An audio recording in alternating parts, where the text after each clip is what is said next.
大家好，我是议员。今天302跟254的 KVK 还在进行中。当我登入游戏的时候，碰巧见到一个剩下6000万的玩家正在被人家围殴。这个玩家是没有被囚笼的，而且旁边也没有援兵线之类的，看来是真的不在线。那我听302的玩家说呢，是他们刚好拆了旗帜，这个玩家是暴露在外面的。据说他原本的战力有9000多万左右，那么可以说这个玩家是直接被清零了。在他的建筑物上面其实还有其他队友，这2个队友一直有出来帮忙打一些围殴的队伍，但是302的玩家实在是太多，他们没有办法抵挡这么多人。可以看到302的玩家是已经出动了工程车，开始要搬运这个玩家的资源。只能说这位玩家太不小心了，9000多万其实在征服赛季真的不是什么高战，只是需要开一个集结加上围殴就可以直接把他清零了。不过你们也看到他的城市下面302是已经插了一个旗帜，照理来说不应该这个时候插旗帜，因为旗帜一建好，这个玩家很大可能会被弹走。假设这位玩家的资源有很多的话，可能旗帜建好，资源还没有搬光他就不见了。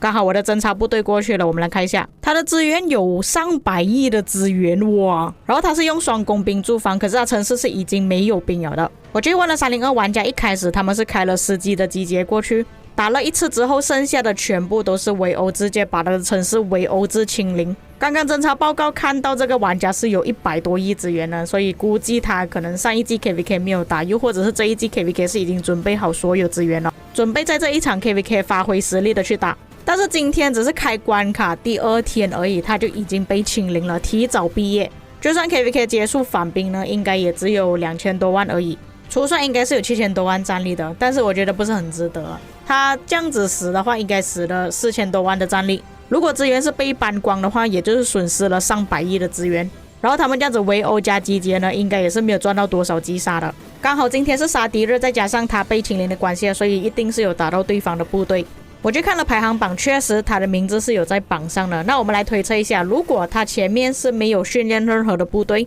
没有击杀野蛮人的话，我们用一个兵来计算，一个 T5 的分数是20分，初算下来他应该是击杀了3227733的 T5， 但是他原本是9000万战力，估计他是已经阵亡了333万的 T5， 也就是说换算下来他这一季 KVK 的击杀比例是1比1。那你们觉得是赚还是亏了呢？不过3000万的击杀任务估计他是已经完成了的，只是比较可惜他后面不能再打 KVK 了，就等于说他要做了大概40多天左右，完全没有事情做。不过或许对一些特定的玩家来说不算是可惜，因为到后面你要买更多的水晶要充值，像他已经完成任务了，而且被清零，大家要叫他出去打仗都不能出去打，资源被搬光的话又有理由不报兵了，也不会被道德绑架需要拿资源捐给其他的队友。或许被清零也不算是这么糟糕，只是看这个玩家的心态是怎样啊。那假设说如果他还想继续打，又或者他觉得说被清零了就不能再玩这个游戏，打算要弃坑的话，那就很可惜了。调整心态很重要。不过看到现在画面上大多数的玩家都是派普通的部队，大多数都是骑兵啦，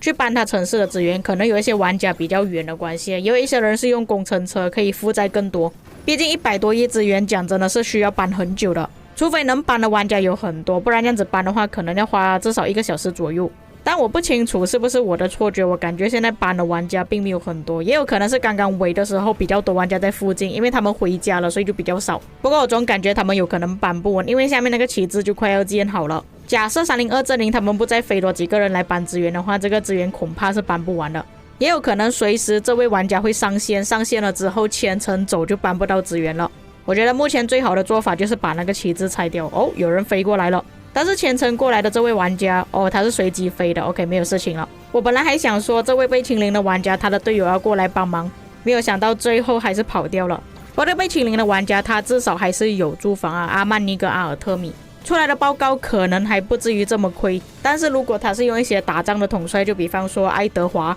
甚至是不能驻防的统帅出来的战报可能不只是1比1了。可是在前面我看到他被围殴清零的时候是没有拿到任何头衔了，国王是已经放弃他了。只能说各位还是要自己注意啊，我比较少见到这种玩家就是城市放在外面完全不理的，然后资源被人家搬到光。假设真的是要下线的话，记得把城市迁城回去安全区，也就是关卡室之内，否则就是要开泡泡保护自己的城市，否则就像这位玩家一直被人家搬资源。刚刚我去侦查了他的城市资源是已经被搬了20多亿左右，那目前为止我拍摄的时间是已经经过了大概16分钟左右，如果他们是真的要搬光的话，恐怕至少要半个小时左右。显然的，旗帜建好了，他们也没有办法搬完所有的资源，就看他们要不要拆掉旗帜了。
直到最后302还是没有拆掉这个旗帜，旗帜一建好，这个玩家就被传送走了。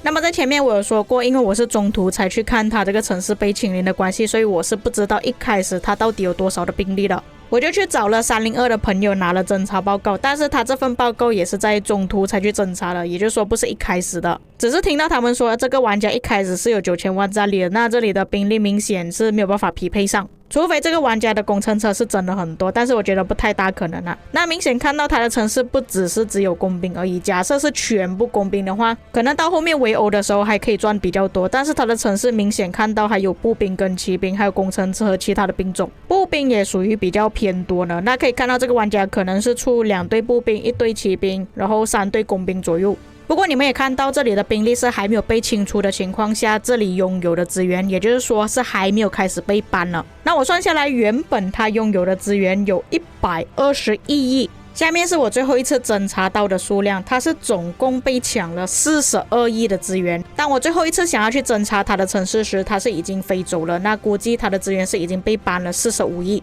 只能说这位玩家是真的可怜了，从原本的9000多万战力变成5000多万。部队全部都被清光了，资源也是被搬了40多亿。不过他剩余的资源其实还有78亿啊。那假设说他这一季 KVK 不打的话，至少还可以留到下一季。又或者这一次的 KVK 他还想继续打的话，其实可以用这些剩余的资源拿去训练部队，还是可以稍微玩一下，只是玩的时间可能并不是很长而已。所以各位，很可惜的，我们没有办法看到302把121亿的资源全部搬清空，他只是搬了40多亿左右，那也就是说要搬3倍。算下来，如果他们要把这里的资源全部搬光的话，至少要花45分钟时间，或者叫更多的人来搬的话，可能会比较快一点。那么以上就是本期内容，我们下期再见。